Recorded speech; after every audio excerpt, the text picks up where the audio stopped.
La llave no giró en la cerradura. Lo intenté de nuevo, forzando un poco, el metal frío e inflexible contra mi mano. Nada. Al otro lado de la puerta de madera maciza de nuestra casa, en la colonia de Coyoacán, en la Ciudad de México, el silencio era la única y hostil respuesta. Saqué mi móvil, la pantalla iluminando mi rostro cansado. 17 llamadas perdidas de Sofía, mi esposa. Y un último mensaje de texto, enviado hacía 2 horas, que brillaba con una furia helada: espero que la noche con tus amigos haya valido la pena. No te molestes en volver a casa hoy. Un suspiro, pesado y tembloroso, escapó de mis pulmones. El problema, la cruel y terrible ironía que se anidaba como una piedra en mi pecho, era que yo no había pasado la noche con mis amigos. Había pasado las últimas 12 horas ayudando a la esposa de mi mejor amigo a elegir un ataúd.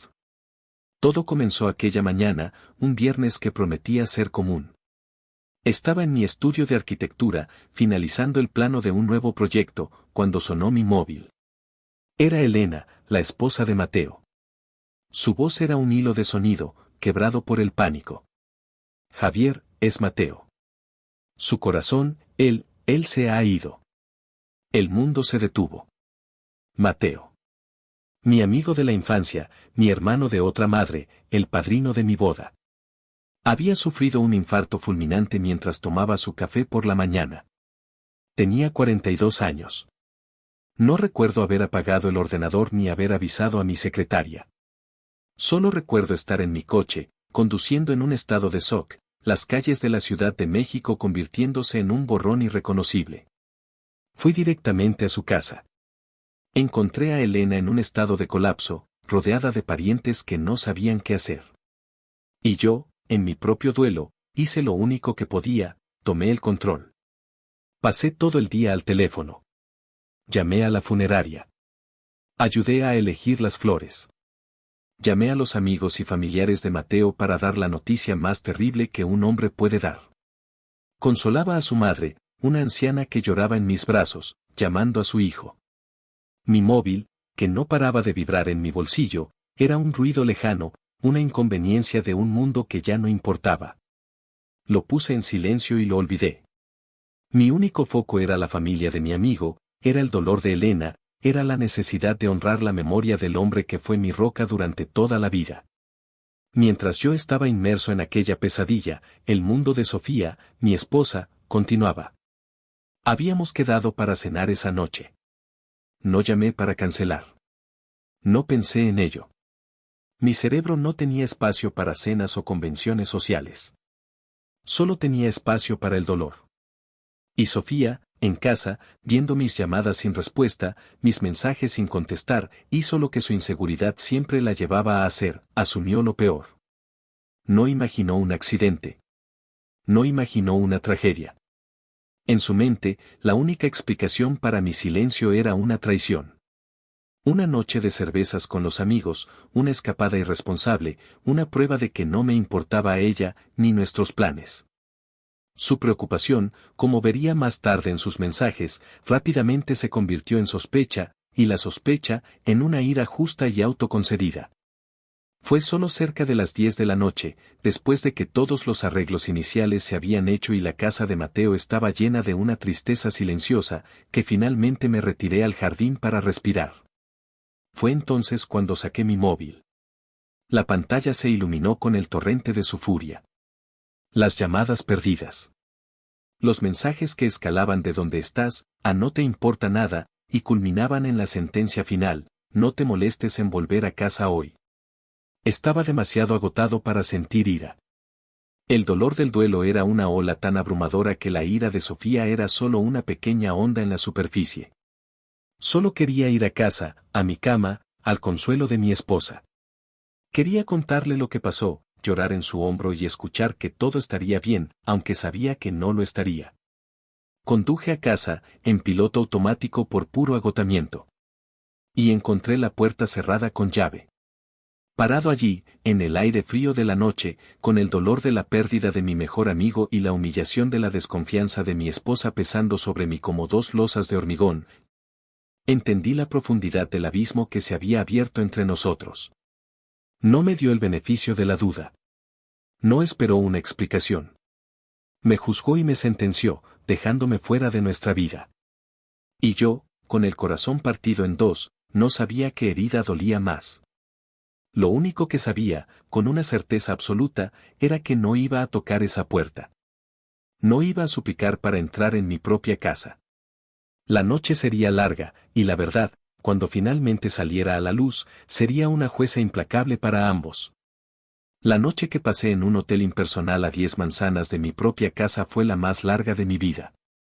Cada hora se arrastraba, marcada por el zumbido del aire acondicionado y el torbellino de pensamientos en mi mente.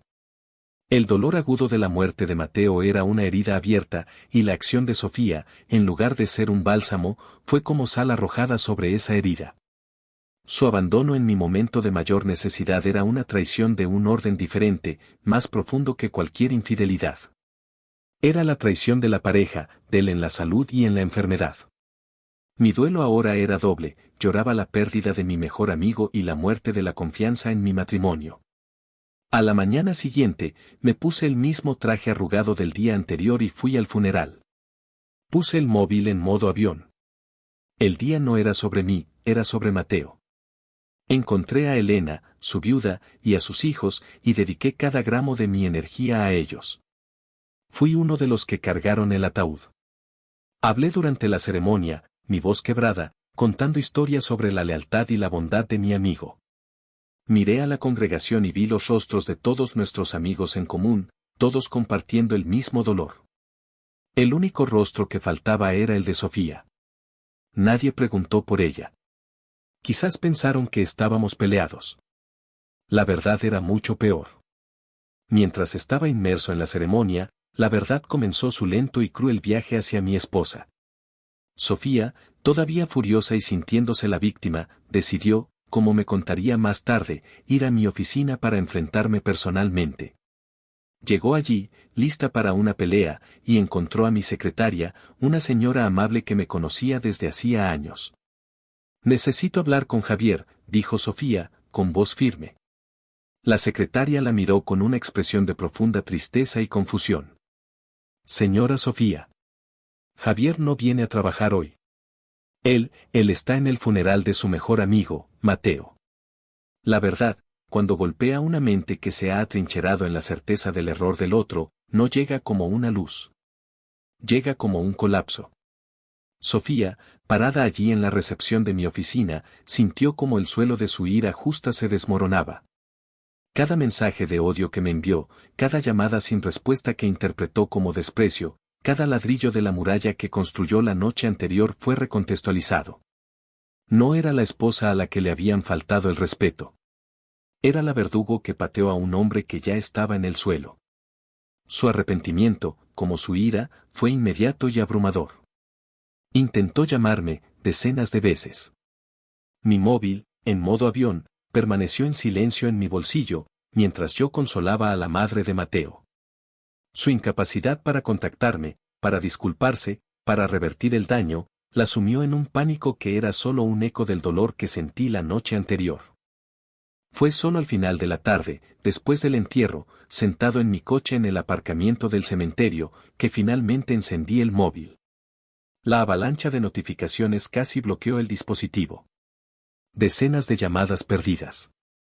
Y los mensajes de texto, una crónica de su creciente desesperación. Javier, llámame, por favor. Acabo de enterarme de lo de Mateo. Dios mío. Lo siento mucho. Javier, perdóname. Por favor, perdóname. No lo sabía. Soy un monstruo. Perdóname. Vuelve a casa. Por favor. Leí los mensajes, uno por uno, pero no sentí nada. Estaba anestesiado por el dolor, un desierto emocional. La fuente de mis lágrimas se había secado. Sus disculpas eran lluvia cayendo sobre una tierra ya muerta. Conduje a casa. La puerta, que la noche anterior estaba cerrada para mí, ahora estaba entreabierta. La encontré sentada en el sofá de la sala oscura, el rostro manchado de lágrimas, la postura de una mujer rota. Se levantó cuando me vio e intentó abrazarme. Di un paso atrás, un movimiento instintivo, no de ira, sino de autopreservación. Su abrazo, en ese momento, parecería una profanación. Perdóname, sollozó. Fui ciega, fui cruel. Asumí lo peor de ti, cuando estabas pasando por el peor día de tu vida. La escuché. Escuché sus disculpas, sus justificaciones sobre la inseguridad, sobre el miedo. Y creí en su arrepentimiento. Era profundo y real. Pero no importaba. Aprecio tu arrepentimiento, Sofía, dije, la voz vacía, el sonido de hojas secas barridas por el viento. Pero el arrepentimiento no borra los hechos. El día que perdí a mi hermano, en el momento en que más necesité a mi esposa, tu primera, única e instintiva reacción fue acusarme, castigarme y dejarme fuera de nuestra casa. No confiaste en mí. No me diste el beneficio de la duda.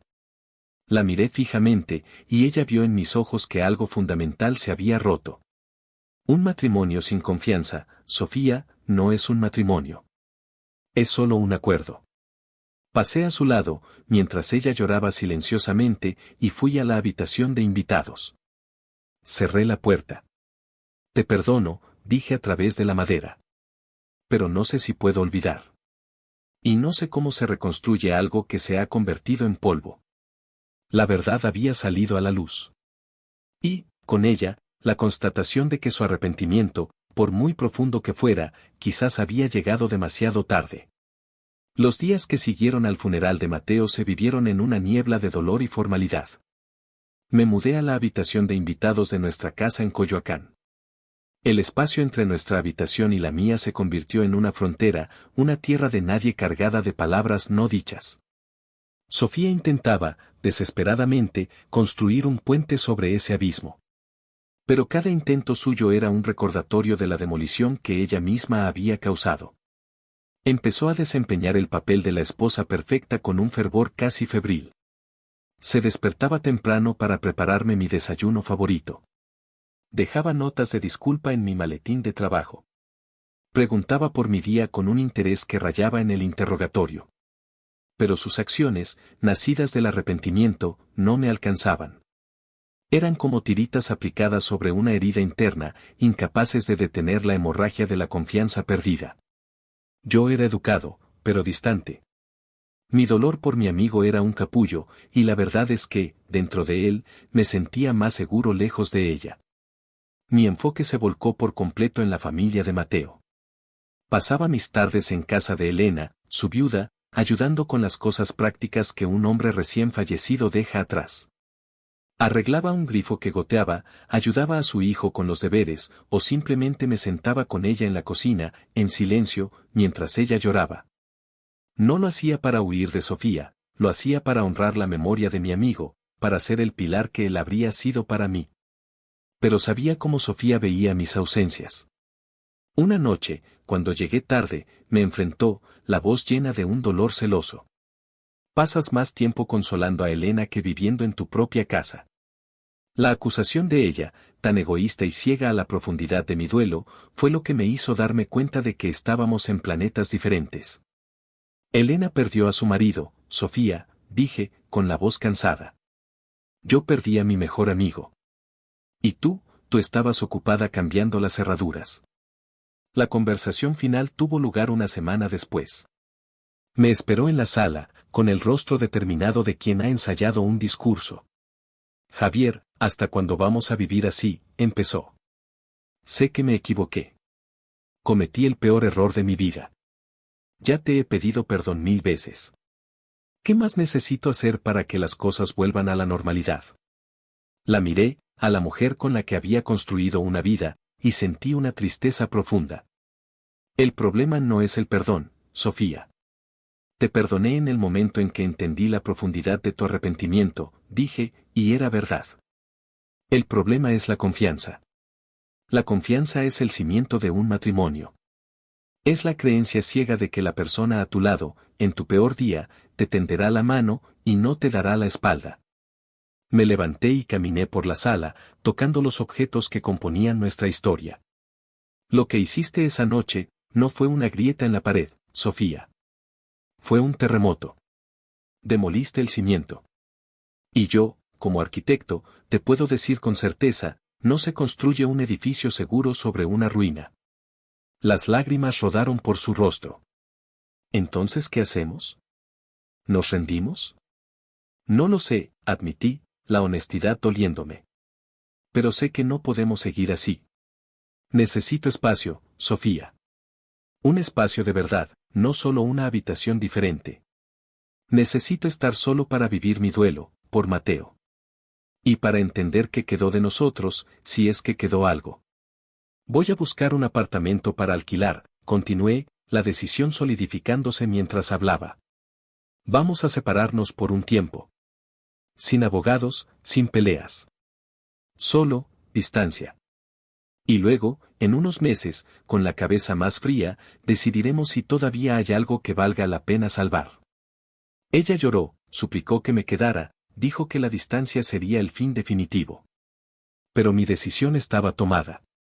Aquella noche fatídica, en mi momento de mayor desamparo, ella me dejó fuera de nuestra casa. Y ahora, con una claridad dolorosa, me daba cuenta de que, para salvarme, para curarme, necesitaba hacer lo mismo.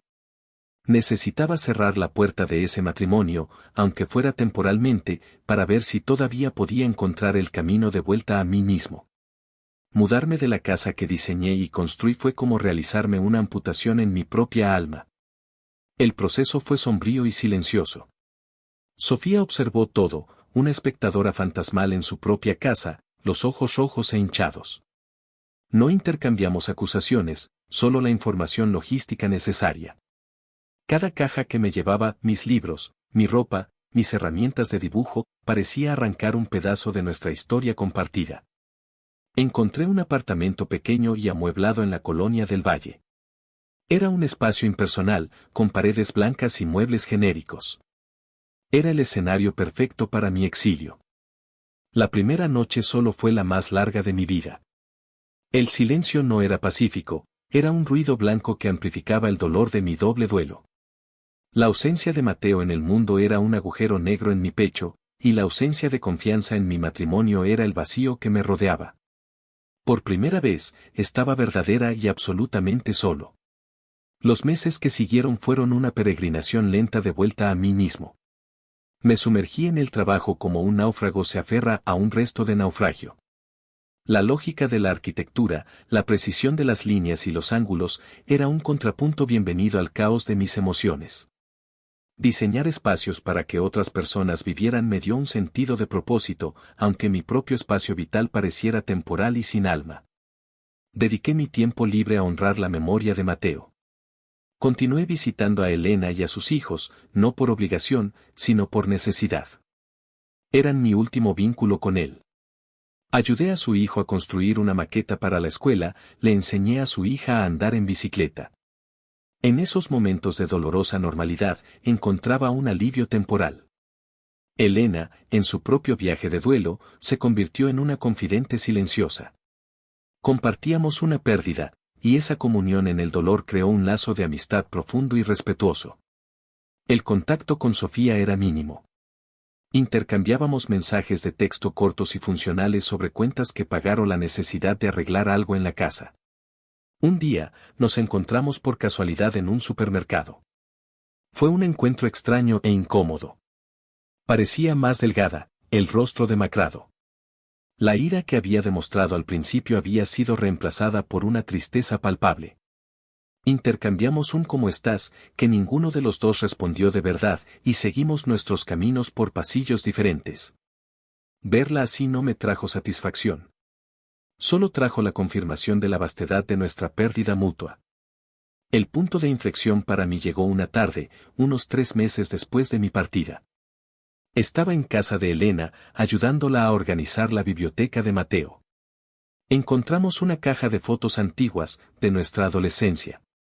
Pasamos horas mirando aquellas imágenes, riendo y llorando. Viendo a ese joven Javier, lleno de sueños y con una sonrisa fácil, junto a mi amigo, me di cuenta de algo. Ese hombre todavía existía en algún lugar dentro de mí.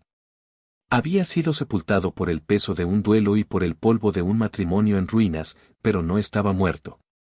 A Mateo no le gustaría verte así, Javier, me dijo Elena, como si leyera mis pensamientos.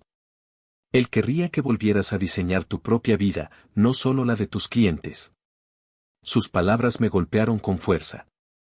Esa noche, en mi apartamento solitario, tomé una decisión.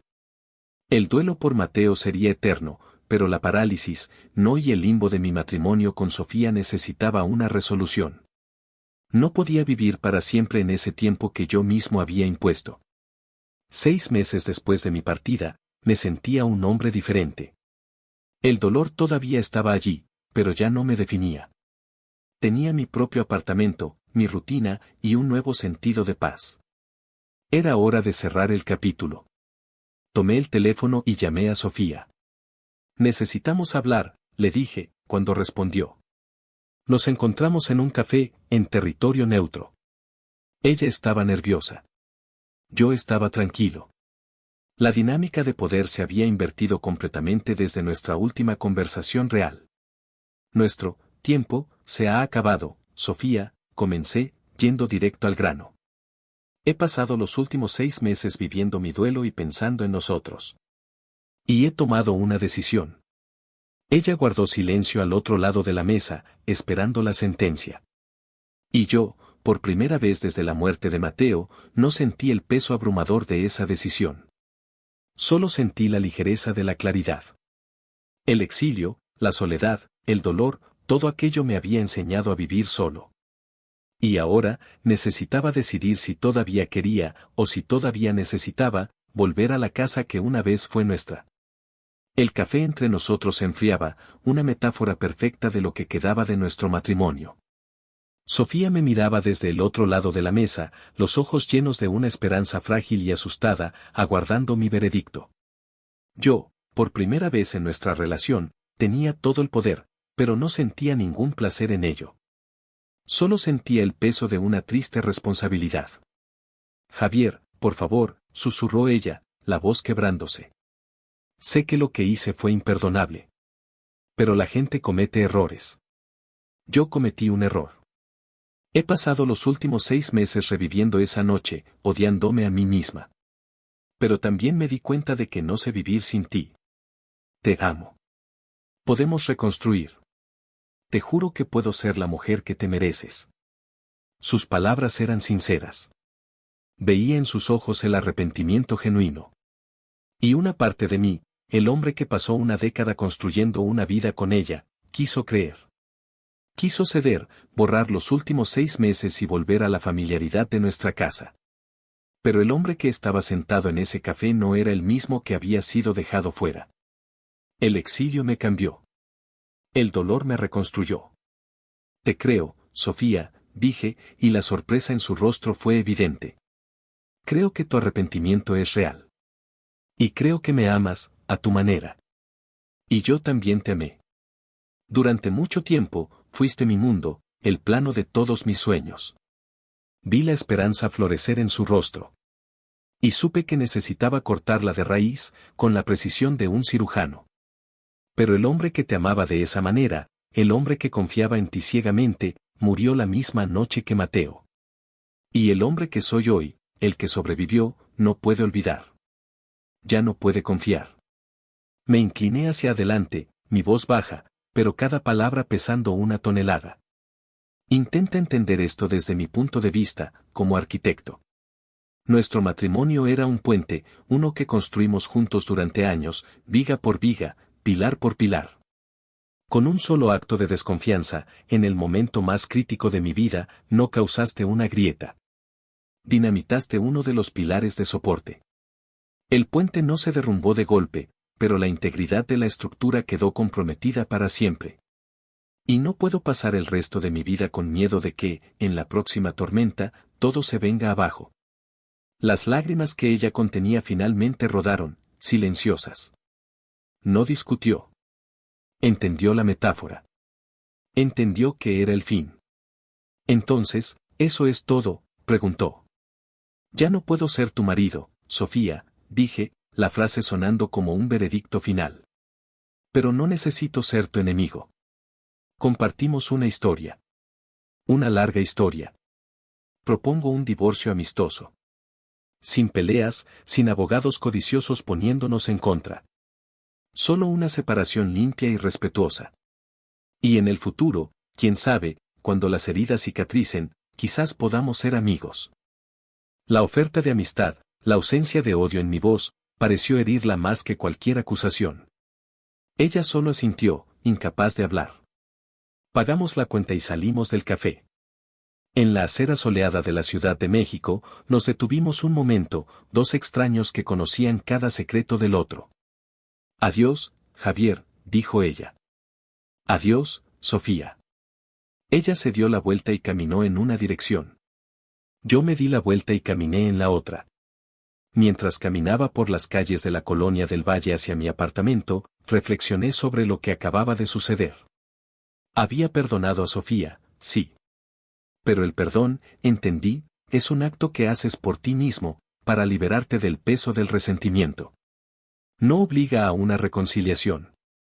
La confianza, una vez pulverizada, no se puede simplemente volver a pegar. Ella me dejó fuera de casa por una noche, y a cambio, yo me exilié de nuestro matrimonio por 6 meses.